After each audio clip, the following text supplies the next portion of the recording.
snow was falling gently on the streets and people were hurrying home, their arms filled with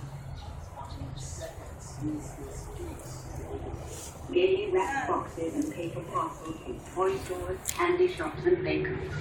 For it was Christmas Eve. And as twilight fell, the children throughout Germany waited in hushed expectation for night to arrive and visit their gifts from the Christ child.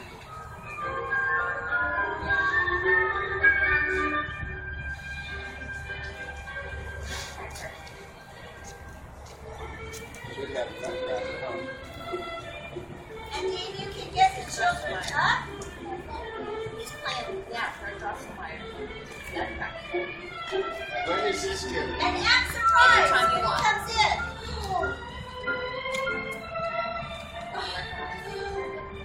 Get up. Run around.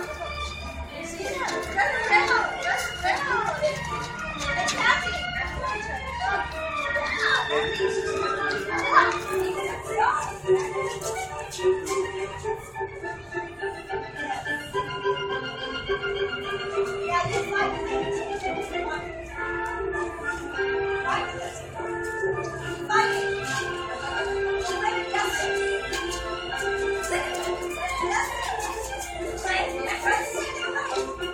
Inside the home of Dr. Stahlbaum, Fritz and his younger sister, Marie, had stationed themselves at the doors of the grand drawing room. All day they had been under strict orders not under any circumstances to go into the drawing room. But their mother had said nothing about peeking through the keyhole or the crack under the door.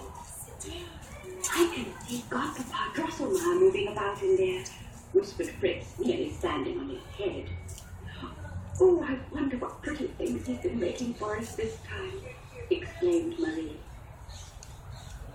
Their godfather was an awesome man in both appearance and accomplishments. He was far from handsome, spidery thin, and with a face as wrinkled as last year's apple. Over his right eye he wore a black patch, and over his bald head he wore a bristled white wig which he had made himself out of spun glass filaments. In addition, he had a habit of gesturing with his long arms and fluttering fingers, and walking so stooped over that he resembled a loosely strung marionette. He was indeed strange to behold, but he was a lovely godfather to the children. Never did he visit the Stahlbaums without bringing Fritz and Marie some delightful little wind-up toy that he had invented, a soldier that marched and saluted, or a little doll that clapped her hands and said, "Mama," or a gilded bird that hopped about in its cage and sang a song. For Godfather Drosselmeyer was a very clever man who understood springs and gears and all things mechanical. Each Christmas, his gift to his godchildren was some special work of art, so fine and ingenious, in fact, that Dr. and Mrs. Stahlbaum were afraid the children would break it, and so his gifts, after being owed and awed over, were kept high up on the top shelves of the glass-fronted toy cupboard in the drawing room. As it got darker and darker, Fritz and Marie sat closer and closer together and quietly discussed what Godpapa Drosselmeyer might have for them, and what they hoped the Christ child would bring them. Marie wanted a new doll to keep her Miss Gertrude company. Fritz needed some cavalry soldiers to support his infantry and artillery men in battle. All was dark and silent now in the house, and the two children sat huddled together, absorbed in their own visions of what lay behind the swaying doors. At last, a silvery bell rang out, and the doors of the drawing room flew open. A brilliance of light and color flooded the hall, and the children cried, "Oh! Oh, how beautiful!"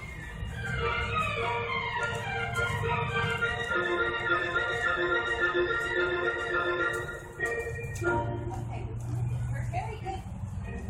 And now take your friends and skip. Oh, you can go on. And then we need to take your friend. Go right to your mother. Right to your mother. Good. And show her.